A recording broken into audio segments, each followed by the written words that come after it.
Alright, this video I'm going to talk about my steering hookup. So when I started doing this project, one of the first things I bought was a rack and pinion for it. I was just trying to get all the parts I could ordered, and that way I wasn't running into shipping and supply issues. And so the rack and pinion I got, kind of see it there, is made by Performance Online, and it seemed like pretty good quality just out of the box.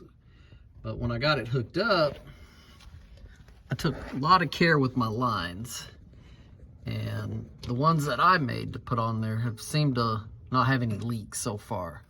But as soon as I started priming it, this bottom line that is now like a brown color was leaking, and the bubble flare was crushed when I took the line off. So I had to make new lines, and then this top line was fine, so I just put it back on. Well, you know how things go. I'll get it back into focus. When I put everything back together, that top line started leaking. That's why I got that paper towel there.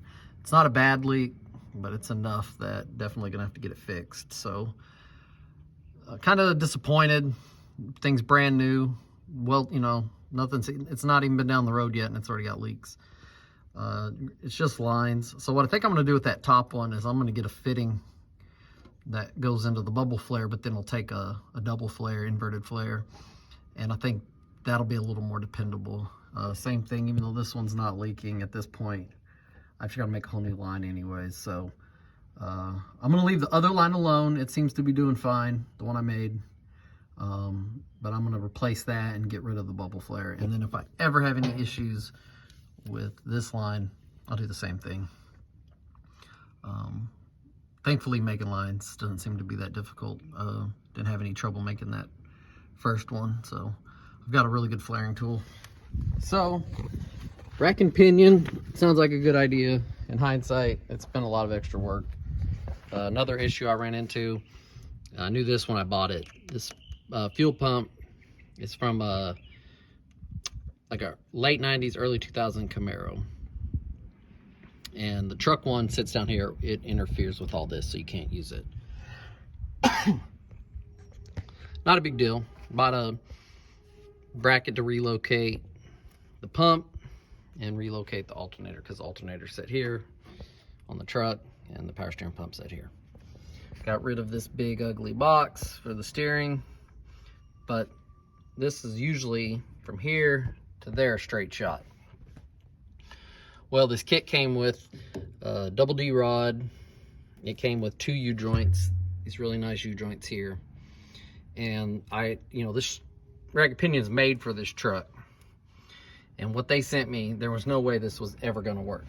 And so I had to buy another one. So I bought a double D that would fit on and around the steering column, and then would fit back onto this rod. And then, so I took 3. Well, then you run into the issue of this has to be supported. And I made 3 brackets, this one here being the 3rd one, before I finally found one that worked. No binding, it doesn't put this at a weird angle. And so right now, I'm really happy with it. It turns like butter. And so if I can get all these leaks fixed, hopefully don't have any more issues. This line needs to be trimmed. I'm just leaving this line long right now, trying to get the thing started, make sure everything works well, and then I'll cut that line down. Line's kind of expensive. I just wanted to make sure everything was working before I started cutting into it.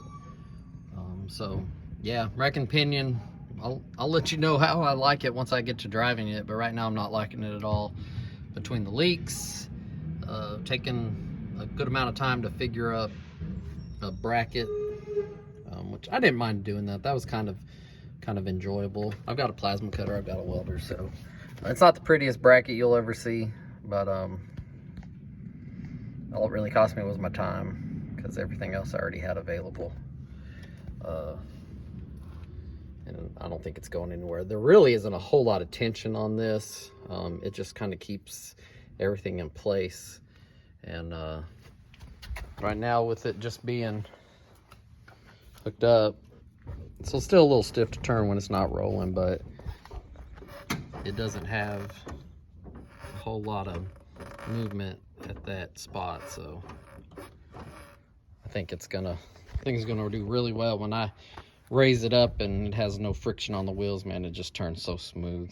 There was a couple iterations I did of it where you could tell it was really binding, or you could see it pulling side to side. And this isn't really tightened up just yet, because I got to take all this off, and I've got to drill my dimples into the rod and put some red Loctite. So this is all just kind of mocked up right now. I wouldn't dare take off down the road with it like it is, so I didn't really want to tighten this up right now. Paint's still a little fresh on that, so I'm just gonna give it a little more time to dry. But I wanted to get it on here so I can move the truck around, not have any issues with it. My steering column is aftermarket. It's from Flaming River is where I ordered this from, and stuff's pretty high quality. You can always tell with these aftermarket columns, they don't ever feel as solid as like the factory ones. And another thing that was kind of disappointing, this column here, it came designed for this truck, but yet it doesn't come with any way to mount it in. You have to buy this little piece inside that you can see. You have to buy that separately to bolt it on, and then that'll let you bolt it in with the factory mount. And that's not a big deal, but it's kind of like, why are you going to sell me something that doesn't come with everything I need to mount it? I mean, 'cause what else am I going to do with it? Just a little nitpick. I try not to complain too much about these products because they are what they are, but when you sell a product that can't even be installed and it's not made that clear, like, I appreciate the ones when you put in your card, it says, you know, you should also buy this, or people who bought this, and you know, kind of like, oh, okay, so I need to go ahead and order that. But anyway, small pick, but if you do order a column from any company, make sure it comes with everything you need to mount it or get it ordered, because I went to install this thing and just there was no way to do it. So I had to find out what I needed, get it ordered, wait for it to get here, and it just kind of set me back a little bit. And then I got my brake pedal in, brake master cylinder, the CPP, same thing as my brakes. We'll see how long it lasts me. I don't know a whole lot about their products. I hear good, I hear bad. If I get this thing going down the road and they last me for a little while and then they give out, I'll spend the money on some better brakes. But for now, not that they were cheap, but they should get me down the road and get the project going. So it's not necessarily that I skimped in that area, but you definitely could spend more. Some of those Bear Brake Wilwood brakes, they're proud of them, and I'm sure they're worth it. But for me at this moment in the build, I was like, I'm just gonna spend the money somewhere else. And then drive-by wire pedal, mocked up my own bracket. I know the welds are ugly, but they're solid. They're not going anywhere. I didn't even clean them up. There's no need to. Got the pedal mounted, and I need to clean it up a little bit, but I'm just mocking everything up right now. And so it does its job. It doesn't bottom out. I got full press. I can tighten it up a little more so it's not so it's got a little wobble to it, but I think I can fix that by just tightening everything up a little more. Right now my goal is get this truck started. After that, I'll worry about just kind of finalizing everything that's in it. Got all the interior, got the windshield in. I don't think the windshield was in last time. I got the back glass in. Seat, I've got a whole new cover for it. I'm just not gonna do that until I finish up my doors. Because I've got a whole kit for it, and most of the kit is in. But if I don't want to put it in just to have it turn around and get dirty just sitting out here, I even keep my steering wheel covered up most of the time. The steering wheel I got is from a company called D&D.